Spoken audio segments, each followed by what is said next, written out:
Hello mga kapals. Ito nga pala yung ulam for today, tilapia. Ito yung mga ano namin. Yung sa sahog, pichay, sili. Ito ilalagay namin fresco kumamagata. Meron pang sinayog ng nyug.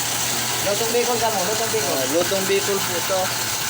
So, ang lalaki ng ano. Hello mga kapals. Ito yung isda tilapia. Gagataan namin.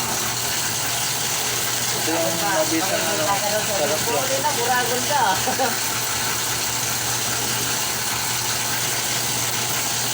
Ito yung ano namin, recipe. Hello mga kapals. So,